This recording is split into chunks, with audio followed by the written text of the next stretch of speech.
Hey guys, welcome to Brewskis with Banks. Today my guest is a phenomenal drummer and a family member to India, Aron Nyiro.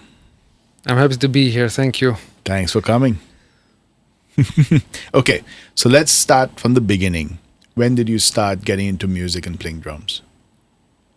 Well, it depends on what you call a serious start, because there's of course, childhood memories of me hitting pans and pots, and I remember specifically the dog house, and there was like a barrel in our yard and all that. And I would bang on those, Right. as a very little kid. But to be honest, it wasn't caught by my parents, so I blame them a little bit there.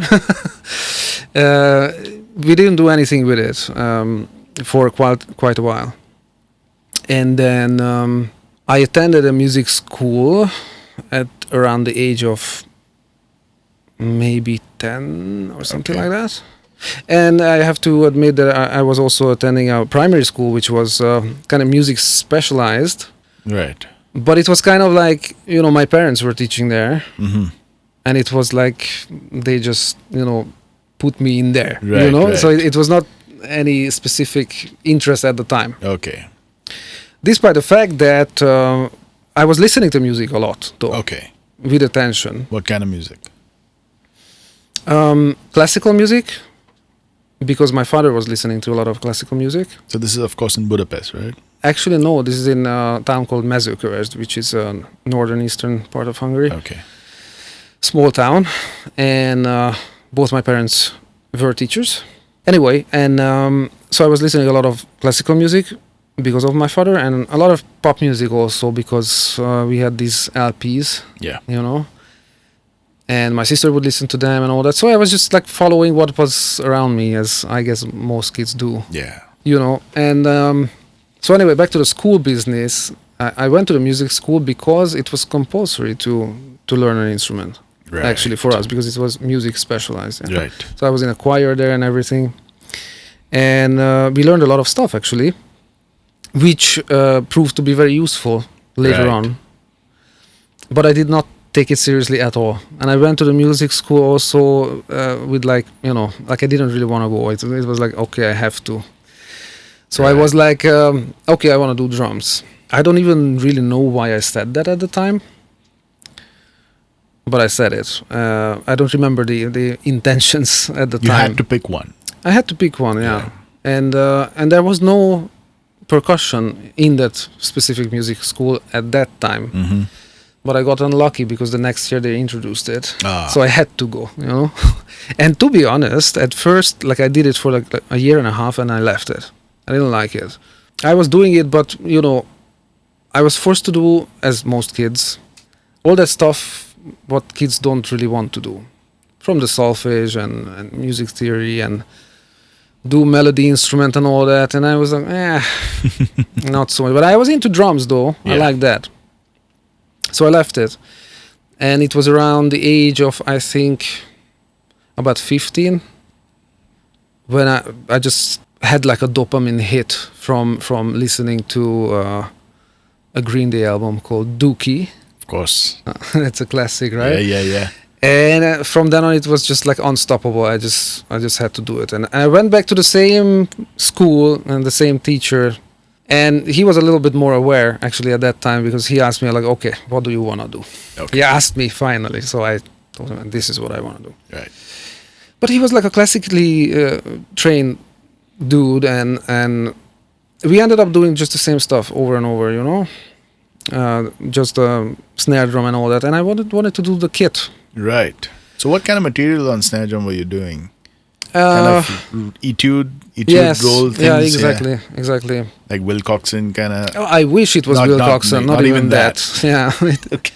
I remember it was like from 2 Hungarian authors. Okay. That specific school we were doing. And it's fine, but, I lost interest like very quickly. It's not fun. Yeah, and by that time, I got a private teacher, So he started building on the side. And I got my first drum kit, and First then drum kit. it was. I still have it, by the way. I still have it. It was a a brand from Czechoslovakia, which doesn't even exist anymore. Right. I think from the 70s, probably, maybe 80s, I'm not so sure. It's a brand called Amati. And actually I found that they made nice quality stuff in terms of the shells. You Right. know, the wood material was really nice. Yeah. The hardware was horrible, on the other hand. That's usually the case with small companies. Yeah. I mean, actually, this was not small, but Oh. but it was like, you know, this like socialist era. Okay. You know, I don't know how much you know about it, but it's I'm aware, like, with not experience, but heard, you know? yeah, they had many stuff which were like not exactly the highest quality. Yeah. But in any case, the shells were pretty good. So 4-piece? it was more than that. Ooh. I had 10, 12, 13, 14, 16, 22, and of course Really? a 14 by 6.5 Whoa, brass snare with it, which I also still have. that's good sizes. Yeah, man. So actually what I made out of it, because during COVID time, you know, my parents shifted, which was crazy at their age, but they did it. And so we had to empty the basement and everything, and there was the kit. So, you know, the question arose what to do with it. So you can't really sell these things for any reasonable price anymore. Yeah. So I was like, I either like gift it to someone or I try to give it a new life. Yeah. And second was picked. So I spent much of the lockdown period with like learning about woodwork a little bit, like disassembling the shells, polishing them, lacquering, and these were like so-called concert toms, Right. except for the 16-inch that had heads on both sides, but not the toms, just one side. Interesting. So actually, I measured, drilled both logs and everything, and I made like a. Bottom head for you put bottom heads I on put it? bottom heads on it, and I made a kind of contemporary kit out of that thing. And I think it's quite pretty. I'm proud of the end result. You know, So you got new hardware, new lugs and rims and everything? Yeah, well, as in like second hand, Right. to match the thing. Right. But I had to replace, for instance, the inside of the lugs because, you know, it's not standard size screws and all that. So it was quite an adventure. And actually I spent easily as much money as I would have spent on a new kit on this project. Yeah. But it's mine. You know, it's like unique. Yeah. And because of these sizes, I kind of have two kits Yes. in that. You know, I used the little 16-inch The bass drum. as a bass drum for like jazz gigs, and I have the big one also. Yeah. So yeah, it's interesting. But back to the studies quickly because there's too many anecdotes, man. Yeah. That's good. Yeah, so this 15, 16 years of age is where I count my career from, Right. basically, because that's when it became serious, you know? From that point on, I wanted to learn, Yeah. and I seeked out opportunities to gather information. So Yeah. that's when it really started.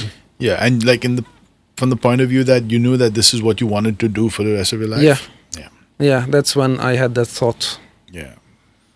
So then you were taking private lessons as well as doing it in school. Yes, but actually I soon stopped the school and just remained with the private Right. tutor. And then, of course, I applied to a music school, a serious one, then in Budapest, and I moved out. I did just that, and then did my bachelor's, and all the rest followed. Were you gigging when you were learning at the same time? Yes. What kind of gigs were you not doing? initially. Of course, I mean, I had a rock band back in Mezőkövesd, Right. and we Playing had Green Day songs? No, that originals, man. Hey. A few covers, but that was a metal band. Okay. Proper, Whoa. long hair and everything. Yeah. Yes. Like, you know, till here. Yeah. No joke. Yeah. And, you know, my taste gradually shifted because in Budapest, in that serious school, I was exposed to many different kinds of music. Yeah. And at that time, I didn't really understand jazz, for instance, but I did respect those who were doing it because I had the sense that this is something which is beyond my comprehension right now, but is worth checking out sometime later, you know. But at that time, it was all the classic rock stuff and metal stuff, Right. actually. Yeah, and then fusion came, and then the Latin love, and it's like so many. Right. I guess I'm old now, you know. When I count these things, I'm like, I had like serious periods, you know. Yeah, There's so yeah. many now. Jesus. But that's how it is, right? Yeah. You go through these till you Phases, find. yeah. But I think each of these phases adds to how you play. Of course, Right. Of course, and your personality and Yeah. perspective. Exactly. Yeah. Because, like, for example, if you play a lot of jazz now, but if you just started with jazz then, you would be a different player. For sure. Yeah. For sure. Yeah. Yeah, but the environment was very much, from where I come from anyway, it was very much rock, you know. Yeah. Not counting EDM because that's like everywhere, Right. of course, but in terms of instruments and all, it was rock music basically. Right. Little bit of fusion here and there. Mm-hmm. But yeah, it was in the capital where I started seeing so many different things. It was Right. actually confusing at first, like Mhm. how many options you have and Yeah. how wide the world is, you know, Yeah. actually. So club gigs, Yes, club gigs mostly. festivals? Yes, I mean later on while I was in that school, I think I spent like a year and a half or something like that, not really gigging much, but then I was invited to a group which was kind of, actually it was like semi-successful, I would say. Like we played big festivals and played regularly, and there was even a point when I could like make a living out of that actually, which is like for like, you know, youngsters like that, that's a big deal. Yeah. And it was also playing original music, and it was kind of hip hop stuff mixed with jazz a little bit. Yeah, yeah. Mostly in terms of like harmony and all that. Right. With contemporary grooves and Yeah, that sort of stuff. yeah. Improvising? Yes, but still on the popular side. So that was a band which would like move people and gather some people on a festival. You know, we would have people like dancing in the tent and Right. some maybe reciting the lyrics and all Oh, okay. that sort of stuff. Okay. And then this whole fusion jazz Latin stuff came later. Actually, I was already like involved with such in that period, but more on a learning basis, you know. So that we had a couple of bands, but it was like we were experimenting at that Yeah. time, playing some gigs, yes, of course, but it wasn't as professional at the time. Right. Okay. And your Latin, just curious because you sound great when you play Latin Thank style. you. And so, like, were you exposed to any, like, Latin musicians where you were, or just the information?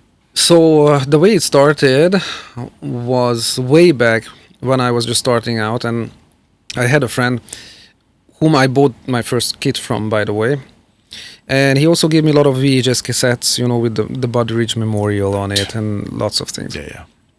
And I saw this guy, completely blew my mind, but it was like, you know, like I couldn't make heads or tails of what he was doing, and it was Horacio. There you go.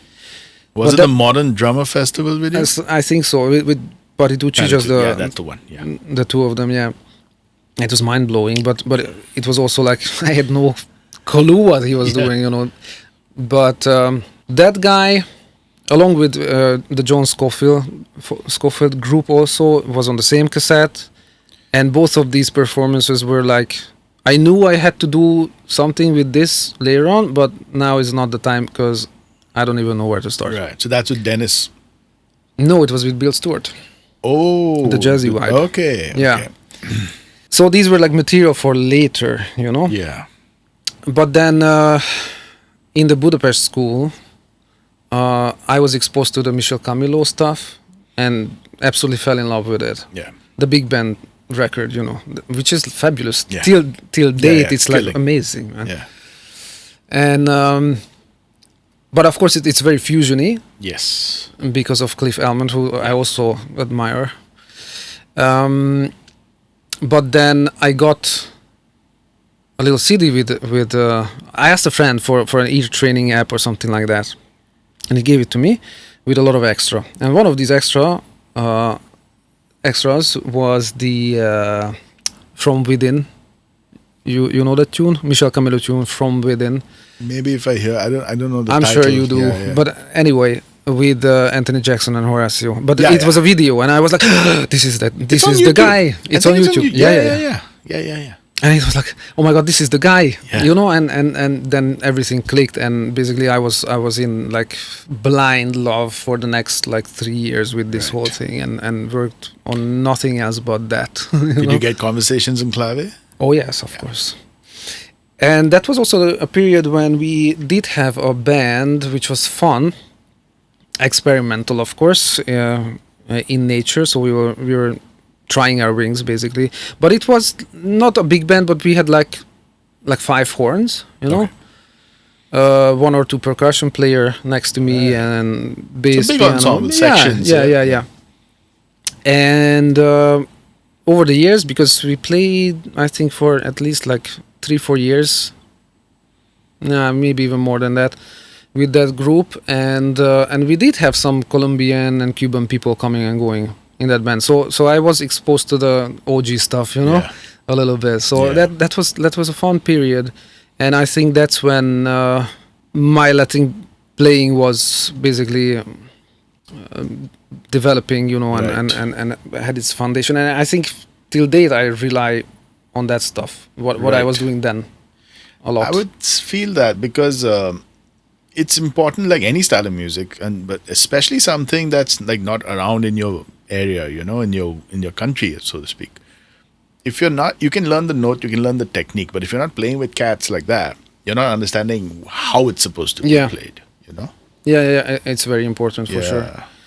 The tradition, that's the lesson actually. The tradition is super important, and actually Latin music taught me that first. That's when I had the realization that I need to dig in to the past to understand what is happening today, because otherwise I'm just like mimicking gestures and phrases mindlessly, you know, not knowing what is, because that's what was happening before, you know. I was mimicking already the Horacio stuff, but I had no clue why he was doing it, you know, what meant what. So I would like, you know, just play phrases and not knowing that actually that's a call sign for the orchestra to, you know, prepare something like a new section or whatever, you know, for instance.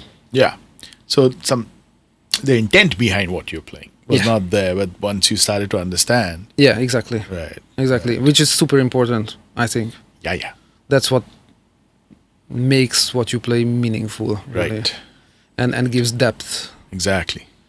To your playing. Yeah. Great. So this is all in Hungary right now. You're studying, and then I think you made a move out, right? That's correct. After acquiring my bachelor's degree, I was freelancing still for about a good 2 years in Hungary, just making a living from gigs and playing. Yeah, which was, you know, hustlesome to say the least, but also fun. Competitive? Is it competitive scene? It is, because it's a small scene and there's many musicians for it. Yes, it's not easy. Right. And I think actually it has gotten harder since then. Oh, okay. It was a little easy. At least I had like a lot of gigs. You know, I remember there was a period when I would have like 4 or 5 gigs a week. Fantastic. Easy. But unfortunately, most of the time with different groups, so it was like a mess, you know, like rehearsal and it's, you know, when I was young, my wish was to be one of those session musicians, because those were the cats, right? Who could do anything at any moment. That's what I wanted to be. And I felt I kind of at least had a taste of that, you know, at that in that period. And by the end of it, I was like totally exhausted, and I thought, actually, this is not at all what I want. Because the thing is, you can't really give 100%.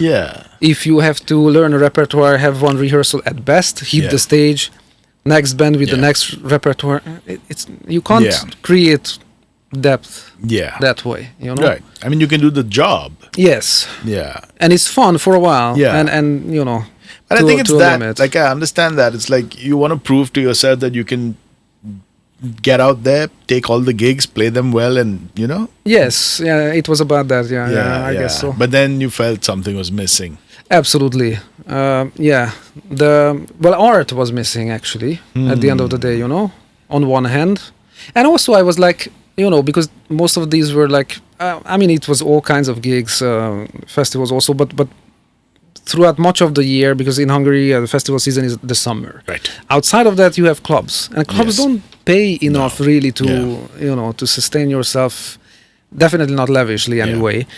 And so I was like, I'm doing all this, maybe missing out on forming a great band, which I enjoy, and really find meaningful. Mm-hmm. Totally exhaust myself, and I'm not really earning so much so that I would say, oh, it's worth it anyway. Right. So balance. Yes. Yeah. You have to find a balance. That's a big conclusion of that period. And I think that's a path a lot of young musicians have to go through, is where you do a lot with not so much return financially, but that experience of what you just did, going through the grind and hustling and all that, is like, it helps you understand. Absolutely. Yeah. And also makes you want to decide which path you want to take. Yeah. Concentrate on. Yeah. I think so. It's important. Yeah.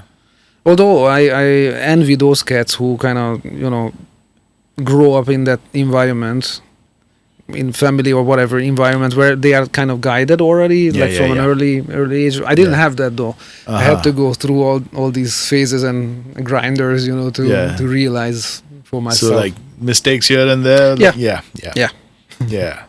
But did you work with older musicians a lot? Yes, all kinds actually. Yeah. Really, Yeah. that period was, as I remember, a chaos. Really, because I said yes to practically everything. Yeah. Or almost, and my phone was ringing. So that was the time to go through this, I guess. Yeah. Okay, so then this is when you decided to go and study further? Yes, because exactly this situation, I got fed up with this, and I was exhausted, and I knew that I had to do something. Right. Plus, I think there was some breakup situation happening also at that time, so I was like, I have to get out of here probably, because my answer to these kind of problems usually is to kind of, as I call it, escape forward, run forward instead of hide away or something. Mm-hmm. Let's take on an even bigger challenge, because why not? Because I also knew that I had to improve because I was unhappy with certain things in my playing. Mm-hmm. I knew that I needed more information and more exposure, or just something to click, in my head. I didn't know what it was actually, but I was also at a point where I felt that the countless hours in the practice room were not helping me anymore, Yeah. I was shedding, but for what, like I was just going in circles basically. Right. So that's when the idea came and the opportunity.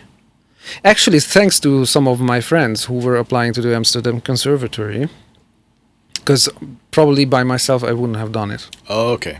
But they were like, you have to come. I don't even know why they were thinking about me, because they were not even like that super close friends. But anyway, they were like, come, let's try. So we did.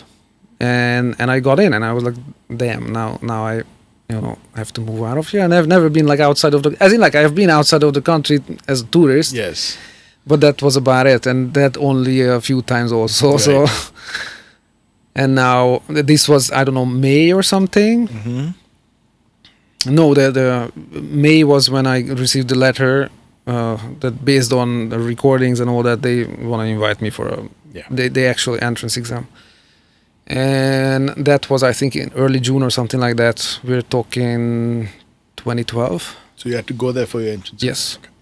And then I got the results right there and then. And it was like, okay, I have like 2.5 months to move my ass here, So that was like quite a shocker and a complete change again. Yeah. So now you moved to Amsterdam. Yeah. Did some of your friends also move? Or it was like a brand new space with different people and... Pretty much so. It was a brand new place. However, I knew a couple of friends. So there were friends not in the conservatory, but I knew a few people around. That's about it. But mostly it was new. Yeah. And so what were you studying further, basically, in this institute? Well, so basically this was the master's course of the Amsterdam Conservatory, because I already had my bachelor Right. degree from Hungary. So this was the postgraduate program basically, which lasted for 2 years, and it was a very different vibe in every sense. And speaking of competition, like there, Right. I saw what competition is. Up until then, it was nothing. It was Okay. warm water. Yeah. Because this is a huge institute. Like Right. at any given time, they had like 1,500 students from all over the world. Okay. And only just selecting the cream. Yeah. Right. So it was like, wow! It was a That's wow cool. event. Yeah.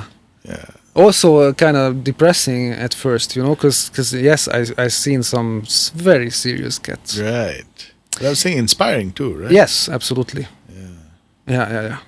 So yeah, I did learn a lot there for sure. And you started? Did you gig there? Yes. Yeah. Yes, eventually. Yeah, the same stuff, initially it was just like me and the practice room and a handful of friends, and Right. gradually Yeah. things started to happen. And again, all kinds of music, or like more jazz now? More jazz now. Right. Yeah, because it was a... The players and everything? Yeah, I mean, everybody was jazz oriented, but Yeah. I mean, not only. Yeah. We did other stuff too, but mainly. Right. Yeah. This was mainly jazz stuff, but within that, because jazz is a very broad Yeah. term, so within that we did all kinds of Right. yeah. XYZ. Yeah, the swing Versions. thing, the Latin thing, the funk thing. Yeah, and experimental stuff also, Right. some Free, free yeah. elements. We experimented again, Yeah. but hopefully on a new level. Right. I don't know. Right. So you felt this added a lot of growth to the depth that you were looking for musically? Yes, I would say so, and that's where I first had the feeling that I understand finally how jazz works. Up until then, I had the feeling that I'm an imposter. Like I mimic it, hopefully well enough, because I had technical skills and Right. I had ears, Right. but it was nothing or nowhere close to the real deal. Right. And there I saw the real deal, and there were people who would show me and explain to me. I mean, much of the work I still had to do on my own, but it was at least available what I was Yeah. looking for. Yeah. Many things that people may know back in Hungary, and I'm sure they do, but they don't even know they know.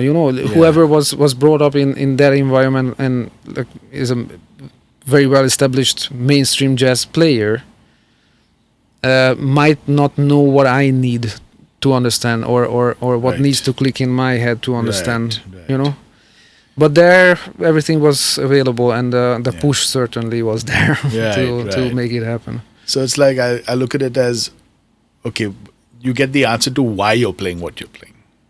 Yeah. It's like there's the reason behind things. Yes, and structure, and and what the whole thing is about, which is a whole conversation. Because jazz, I think, is a different animal from the rest of the Yeah. genres. I like the word expression, because that's you have to be very expressive Yes. in your personality and how you interpret Yeah. what you're doing in that moment, Yeah. right? Yeah. It's I like to make the analogy of like a pop or rock piece, be it ever so amazing and complex. It's still it's a written thing.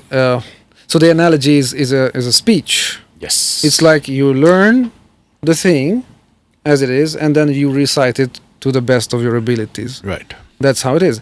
And actually, in its own right, it's beautiful. But this is a different discipline altogether. Yes. In contrast, jazz is not like that. Jazz is much like a round table conversation between, hopefully, friends, Yeah. but whoever. But it's like it's bar talk basically, Yeah. where you have to have a conversation, but you can't just say anything. There's rules to the game, right? And the rule is the topic. Whatever you say, it has to be relevant to the topic, and Yeah. you have to be able to receive information and at the same time give your own take on that, right? Your own 50 cents, and it's a give and take. Yeah. if you miss the topic, then it's just, we're talking just next to each other. So Right. so that's that. And translating all this to musical terms is the song and the song form. Yeah. That's the topic, basically. And you always have to keep in mind. So up until then, for instance, it wasn't super clear in my head that actually it was all about the song all along. Yes. No matter how avant-garde the piece may be, or Right. the performance Yeah. would get, it was all about the song Right. all along, and all of the players kept the song and the form in their head. Right. So this is a key information, for instance, which the youngsters, whoever is not exposed to this, are not aware Right. of. But now they know because you just told them. Yes, you're welcome. That is true. That is true. So you said 2 years. This was your course. Yeah, and I stayed for another, actually, Okay. just hanging, gigging. Right. So 2012. So you finished in 2014, and then you were there for a couple of more years. One specifically. Right. So Gigging. yeah, basically, and kind of in part living student life still, because I know the people in the conservatory, and usually it was like whoever has an exam or whatever, which happen often, especially in such a large school. You would have to gather your own band. That's how it worked, which was also actually a great challenge and experience. You were forced to organize things, even if you were weak at that. So anyway, I would go back very often to play for someone, Right. and then outside of the conservatory also, of course. Nice.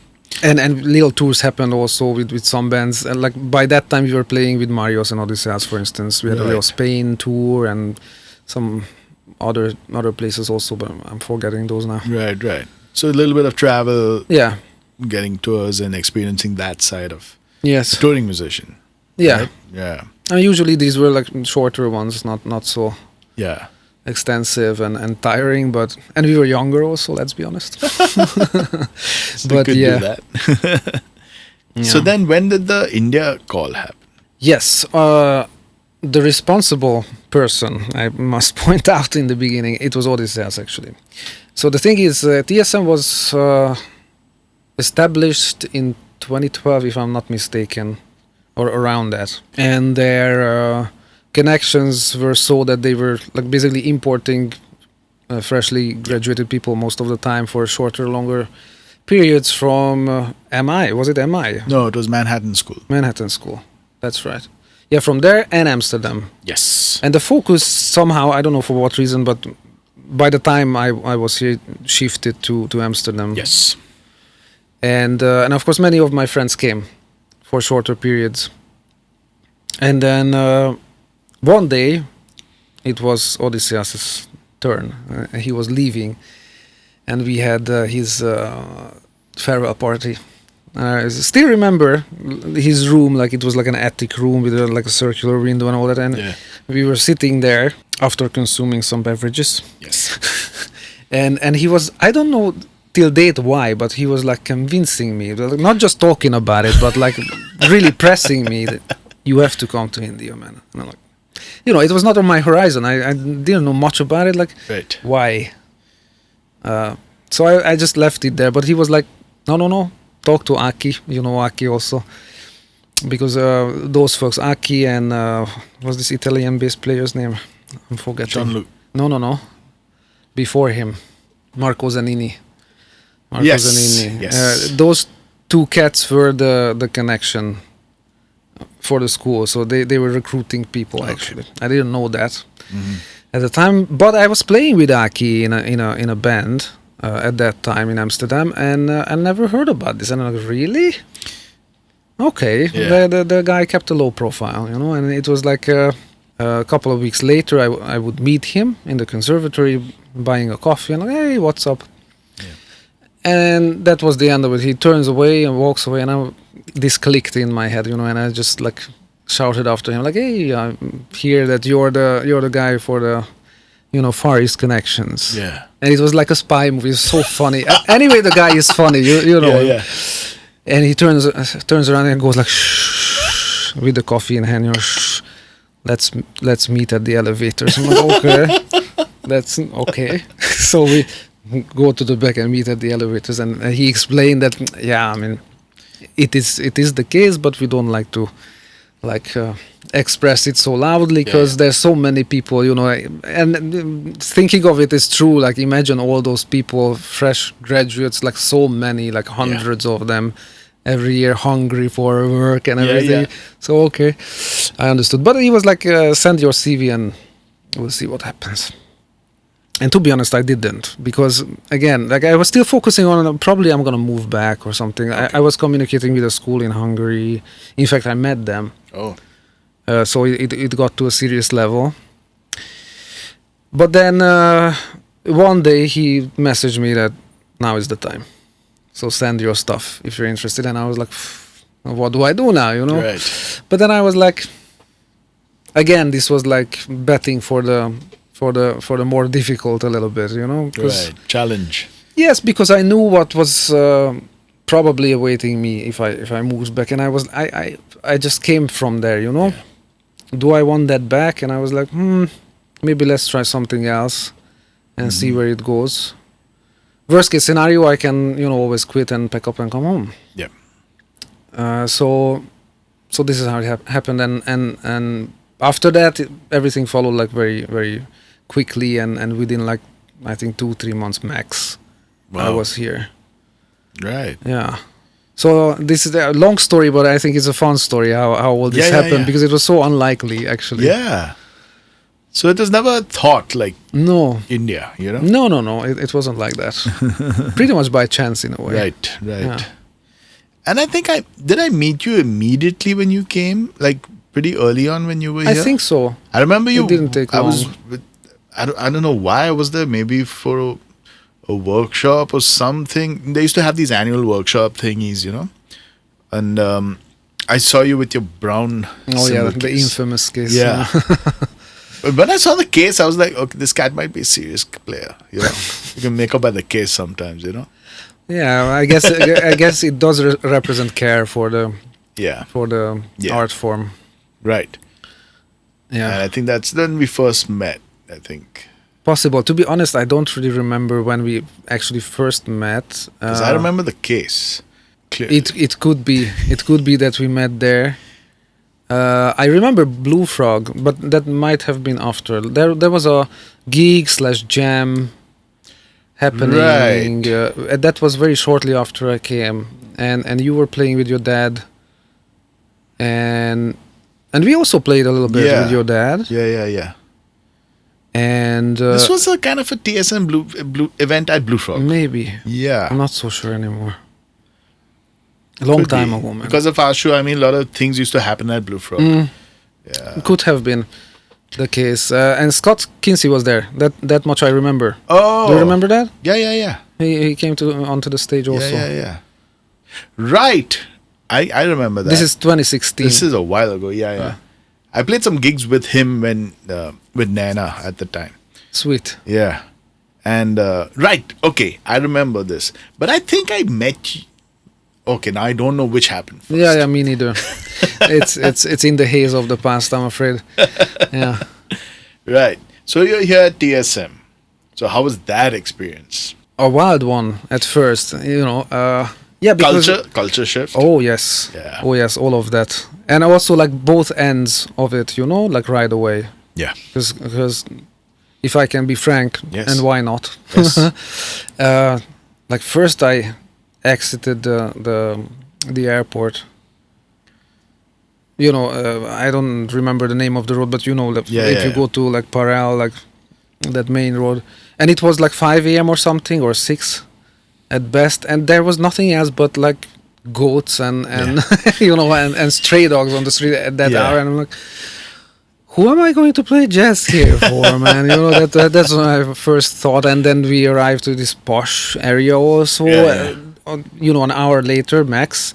So immediately, like both ends, and very, very soon after, you know, gigs started happening, and I saw the cultural richness and the need for what we are doing also in contrast. So it was It was a wild ride, let me put it this way.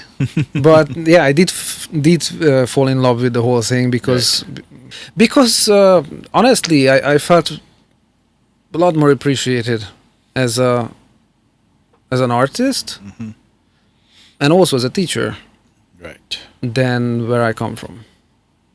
Interesting. Yeah, Yeah. I guess it's in the culture also.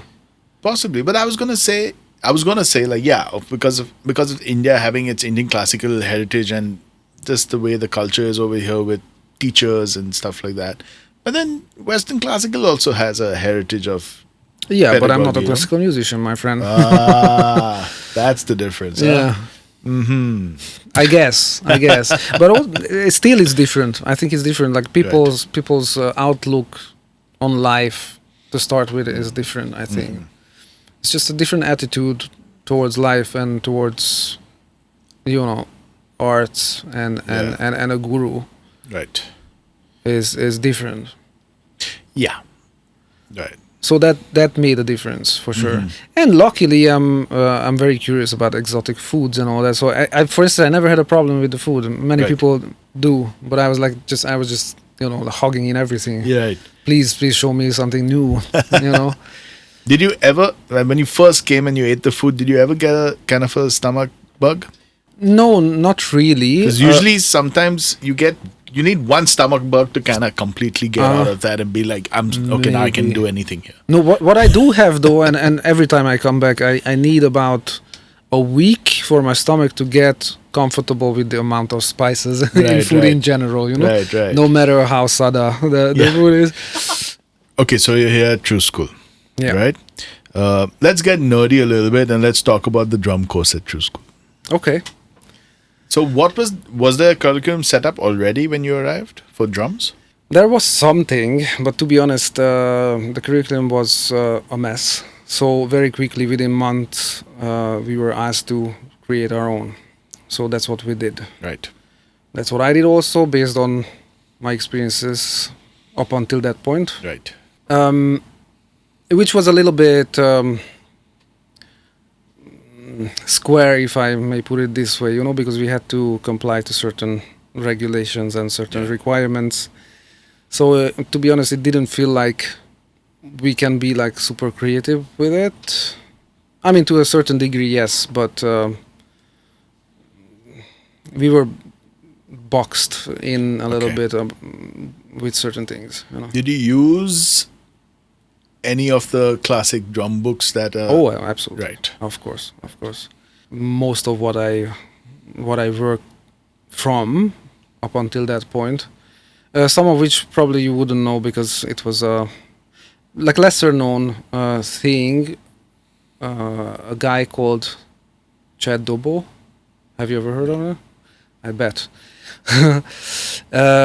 My first school, this Budapest school, was using that, and back in the day, I believe it was part of the Berkeley curriculum. That's where they got it from. I myself don't know the guy at all, but he has multiple instructional books out there. Interesting. Which are actually quite logical and quite easy to use. Yeah. So it was about those, and of course, Michel Peters' snare drum etude stuff, the whole line, and Will Coxon and John Riley material and whatnot, like many other Syncopation. stuff. Not so much of that, but then, of course, we got into these genre-specific things also. Right. So Latin, meaning like the Cuban, the Brazilian, other folk musics and whatnot. So and of course, how can I forget? Linear time playing. Chaffee. Yes, Gary Chaffee. Of course, stuff like that is what I can remember right now. So we put it together for those 3 years, because it was a 3 years course at the time, at least. And we made the best of it, I guess. Although, to be honest, if I had the freedom and the opportunity to do it again, it would be very, very different today. Yeah, but I think it was good for its time. Yeah.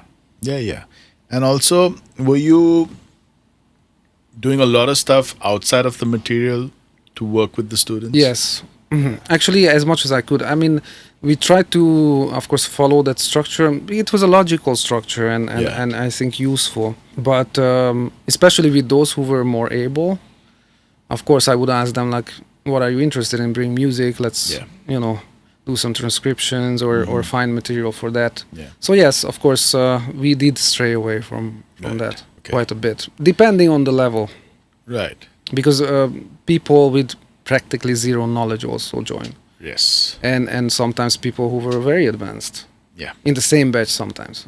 Yeah. How do you do that, right? Yeah.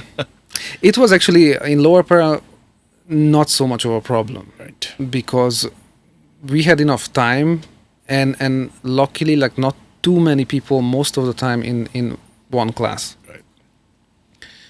Right. In fact, I think about 65% of the time I would have one-on-one classes, and the rest were like 2-3 people. In extreme cases, maybe I would get like 4, but that was rare, actually. So apart from that, it was not difficult to manage. That's easier than like 10, 15 people. Yeah. But then later on, like when the VU thing happened, the Corsa stuff, and we were online, there was one batch which I still have, like, I don't say nightmares, but but like when you think about a certain event, you look back and you're like still like feel like that a little bit about it. So it was one of those, because there were like, I don't know, 6 guys or so. 2 would be like majoring in law or something, or engineering, and just having this as a minor side project. Some guys who were like a semi-pro level, and one who could do everything, like serious gospel chops and everything, And I never heard about the guy ever since, actually. Oh, really? Yeah, but like very serious, and I was like, and online of all things also. Oh, tough. Where that was very tough because with the absolutely like zero experience guys, you have to go like, you can't even really do that online. That was it's not gonna work. Impossible. Yeah. Plus you have to explain stuff in such detail, like meanwhile this guy is like whatever, Yeah, and it's sad because I mean, we had no choice, but like for absolute beginner, they need to be in the room and see you play and hear the feel and yeah, absolutely. For those, on the other hand, who are self-reliant, I found that this online stuff actually brought out a lot of positives, because with those we worked in a assignment basis, So I would give them assignments to record themselves with, not just exercises, but songs, transcribe this, make it your own kind of thing. So they had to record themselves. And so this inner filter was created in them, because I imagine they would, make multiple takes, and they would go like, I can't really let this out of my hand like this. So they had to start working and building up their own little, filter is the best word I can come up with, to assess their own work. Right. So for those folks, I think it was actually surprisingly very beneficial, and it was easy to work that way. That's one of the good things which came out of COVID. But with a beginner, it's not happening. It's not happening. That's true. And I remember, I mean, a lot of people say this, but I remember Dave Weckl saying this a lot, is like, nothing like a lesson where you listen to yourself recorded, Yep. And I think that helps you kind of level up a lot faster than by not recording and listening back to yourself. Of course. That's like an immediate mirror. Yeah. And sometimes it's very hard to look into that mirror, but it's worth it, I think so. Yeah. I think it's a very important step as an artist. Yeah. Right. And then, so now the TSM journey, and which led to you. Did you go back and as soon as you were done with TSM? Oh, you were here still for a while. So So we have to mention COVID here because Yes. that was a whole mess of its Yeah. own. I was here in the whole of 2020, all the lockdowns and everything, and left for Hungary in January 2021, and came back, but that time, of course, to Karjat Yeah. in 22 March or something like that. Mm-hmm. And I stayed a year, basically, and then Right. eventually bounced, yeah. Right. And within that time, of course, you had your friends, and we were talking earlier of how Mocha came to being about. So tell us a little bit about that band getting together and stuff. Oh yeah, I mean those folks, as we mentioned earlier, I already knew from Amsterdam. Yeah. All of these guys were there. I didn't know Christos though, Mhm. because I think he came later, or something like that. I mean, I saw him there, but we never got into contact. I met him actually as like a person here in India, because he eventually ended up teaching at TSM Yes. as well. 2018, Mhm. 19, I don't even remember. Yeah. Something like that. Marius was here for a long time. Odi was here for about 2 years, 1.5, something like that. So it's a long friendship, Mhm. you know, and this whole Karjat scene happened. And then when Marius went back, just few months earlier than I, yeah, it was so emotional. The whole scene was so emotional. To be honest, I had this idea that we need to keep this alive, and also realized that these guys are there on this tiny island, and I just have to sit in there and I have a band. Basically, Yeah. it's easy, Yeah. even despite the distance. So we had this goal. We set this goal of putting together original material, everybody composing, Right. and that we would meet up in the spring. This is 2023, end of April, Okay. beginning of May, something like that. I left the school in March, and I flown home in like late April sometime. Like slept like once, and then I flew to Cyprus immediately to meet these guys, and we put together much of what we have today Right. at that point. And then all things followed. Like after. Yeah. But also we had we booked a festival and a couple of gigs while I was there to also play the material and not Yeah. just just rehearse. Right. So we put it together, played it, recorded like 4 videos immediately. So that Yeah. was a first step. And so we had deadlines. That was very helpful also, you know. And we're still going on. Did you record an album yet? Yes. You all have. Yes. We just released it actually not long ago. Okay. That was before your India tour? After the India tour, Yeah. the first one. That's when I saw you all at Bonobo. Yes, that's last year, Feb. Right. And your second tour now. Yes, Yeah. yeah, it was great to come back. Yeah. I think everybody was quite excited to see you guys. I saw your stories and stuff like that. It sounded great. Thank you. Well, it was lovely, and the audience was lovely also, especially the last one. Like so many faces Yeah. we know came. It was surprising actually. Oh, that's good. It was a little scary at first because, like up until the very day, we had actually like very few tickets sold. Right. I mean, it in was comparison. like Diwali weekend. Yeah, also like so we were like very much stressed of what's gonna happen, you know, what was going to happen. But then it got pretty much packed Oh, that's by good. the end of the day. Mumbai's kind of last minute crowd, you know. Feels that way. Everyone doesn't know what they're up to till like the last moment, and they'll be like, okay, let's do the gig. Yeah, it happened like that indeed. Yeah, that's good. Glad. And okay, but now let's move on to gear. Gear. My Right. goodness. Okay. So you've been part of Zildjian. Yes. How did that come about, and what are you playing?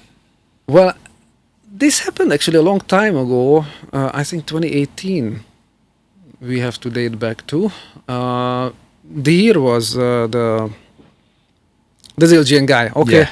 I don't know. He was a connection, and he just called me one day and said, I would like you to be part of this. And I was like, dude, like most of my heroes play this stuff, so yes, please, where do I sign? It was that simple, you know. And so what do I play? I experimented quite a bit with my first order. It's a very mixed set of cymbals, which I like a lot. But my taste is always changing also, so I feel like I wanna try more. But anyway, what I do have now, and I'm very satisfied with, are Constantinople medium thin low 22-inch ride, which is beautiful. Mm-hmm. I have a Kerope 19-inch, whatever it is, because it's symbol. They don't tell you that. Either or, and that's exactly what I like about it, because it can be anything you want. It's a wonderful ride. And a very capable crash at the same time. So symbol, I guess.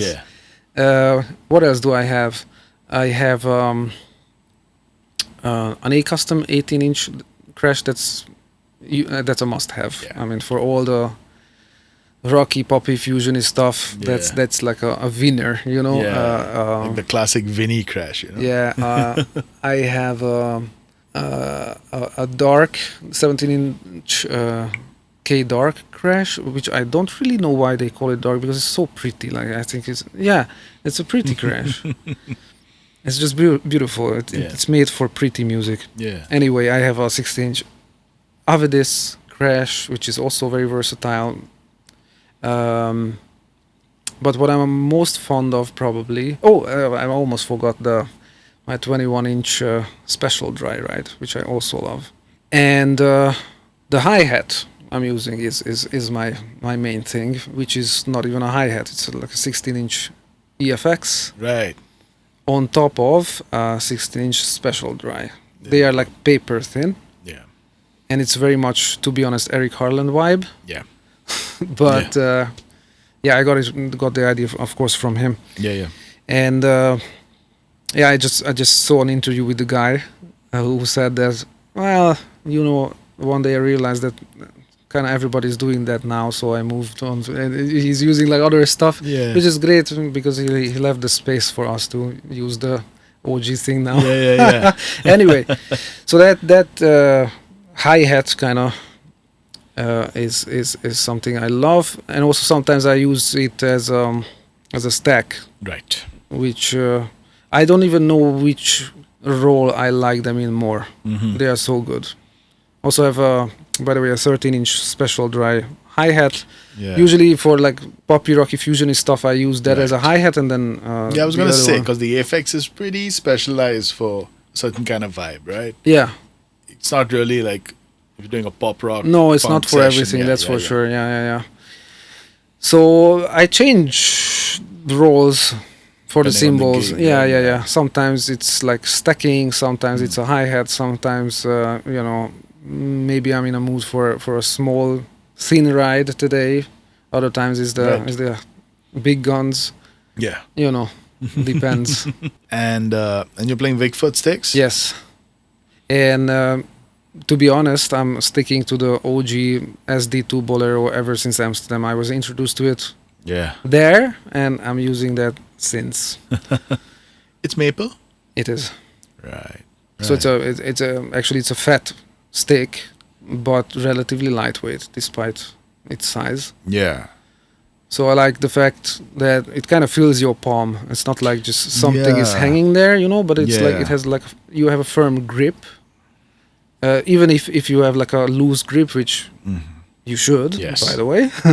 But even then you feel substance in there. You know, it's not like that loose. So I feel that you can have like a lot of loose control easily with that stick. And also the round head, which sounds amazing on the cymbals. Right. That's a must-have for me. Right. I used to play 5As, and then like if I'm playing like a rock session or I need a louder backbeat, I move to 5B. And if I'm playing like light music, I'll play a 7A.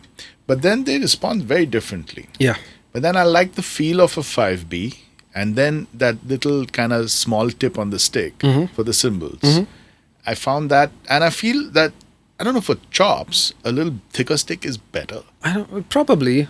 Yeah. I don't know if it's the balance or how it feels in your hand and then moving. I think The it, thinner yeah. stick feels like I have to do a lot more work. Yeah, I have this feeling too. For me, to be honest, it's kind of a philosophy also. Maybe laziness. Maybe we could call it laziness also in a way because yeah, philosophy of laziness. But yeah, like back in the day, I set out to approach it this way. I want to be able to play everything with one Right. stick, soft, loud, fast, slow, and all in between. Right. Just with one stick. So Yeah. so rather try to adapt my playing and my mind and body to the Yeah. thing than the tool.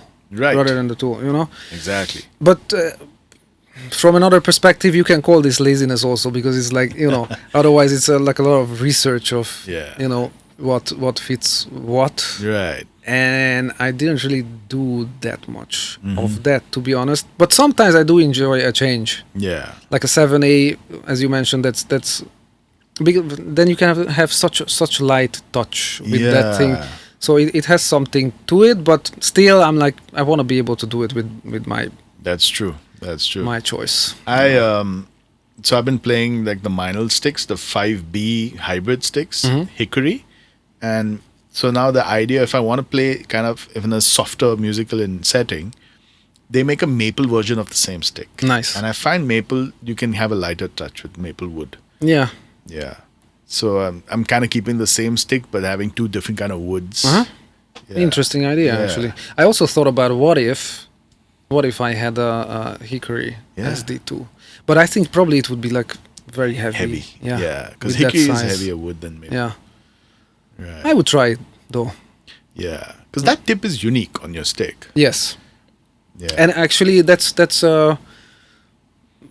maybe the main point. I mean, you can have other sticks with a round tip also, but there's something to this particular stick and its head, which makes to me the cymbal sound very alive. You have a Right. lot of stick definition because of Yes. it, you know. Yeah. So articulation is strong, Yeah. but you still draw the wash out of the cymbal. Yeah, it's just right Yeah. for me. Yeah. I find. Nice. So what plans now? What plans now? Well, for now I'm gonna fly back to Hungary at some point, of course, and just continue life as is. But actually, I'm gonna work on a couple of things because it just so happens that my wife expressed that she would like to spend this Christmas with the family. Okay. Understandably, because the last, I think, at least two Christmases we spent in Hungary, Okay. and they never seen the baby also. So Yeah. I was like, okay, although I'm gonna miss them because Yeah. it's gonna be like some 2 months Right. apart. But So you're gonna get busy then. yeah, at the same time, I'm gonna have probably time to work on stuff, Yeah. which will include working on my old-timer car because that's one of the new things I'm doing. Okay. Practicing finally appropriately, and what I'm planning is what I actually already started is a course, like an online course. Okay. I actually already launched like a half of it, let's say, which is about like a net 8 hours worth of Right. material. Right. I saw your post about that. Yeah. Yeah. But that is aiming for semi-advanced players, Okay. but serious ones. Yeah. But I wanna make the pro level, so to speak. You know, the more Yeah. the advanced stuff. Yeah. So that's what I'm planning to do, and we'll attempt to start and work on Right. that. This time with the help, because the first batch was produced entirely. Right. And this Alone. is available online, right? Yes. Yeah. How can people access this through a website? Yeah, I'm on Teachable actually, teachable.com, and well, people can just message me, I guess, or just look for the Fluid Beats Yes. course on Teachable, Yeah. basically. And well, I'm doing an online course also in terms of one-on-one with people. That includes, by the way, this the video material, so they get that also. Yeah. As well as a 3 months intense course, like meeting every week and working together, basically. Okay. Try to give them tools so that they don't need me after that. You know. Basically, I'm cutting the tree under my own foot. But you know. But it's good stuff. I mean, because you have all the information, and it's good to kind of have this out there permanently. You know. Yeah. Yeah. Yeah. Also, it's so basically what I'm planning to do long term is like a library of information, the most important elements of it anyway, which I think helped me so far on my journey. Yeah. To put it out there and just have it documented also. Not you know, actually like monetizing it is not as important to me right now as it is to document it, to have it. Right. You know, so that's what I want to continue working on. Great. And in the meantime, there's plans with Mocha, there's plans with the trio in Hungary. Yeah. Amongst gigging, we're gonna have like some showcase concerts as well as a Thailand tour. Oh, nice. Next April coming up. Good food. Oh yes, I mean we are already like I think easily 3 kilos more on the just India after. tour. Yeah. So I don't know what's gonna happen in Thailand, man. Especially with these guys because. Right. I mean, of course, it's you know, you don't get this every day, of course. So I understand that everybody wants to indulge a little bit, but these guys are like they don't hold back. You know, after I don't know, like several days, it was like, guys, I'm gonna keep it a little easy tonight. Yeah. Maybe order a salad. We get to the venue and it's like, okay, starters, this. Okay, now let's do main, and it's like a table full again. You know, it's every night. So we ate a lot, but it Music was and food. Yeah, it was great food. Anyway, back to the Thailand stuff. So that's there, and we aim to basically put together a second album. Great. By the second half of next year. That's the Awesome. goal. And we already have some, like I think at least a third is kind of ready already. Okay. So there's not much. I think like, okay, about two thirds of it needed to be put together. Nice. Probably like record in the summer or something. We'll see. That's great. All the best for the upcoming projects and Thank the you. upcoming tour. Thanks for stopping by. My pleasure. Great to Always. have you, Aaron. My pleasure.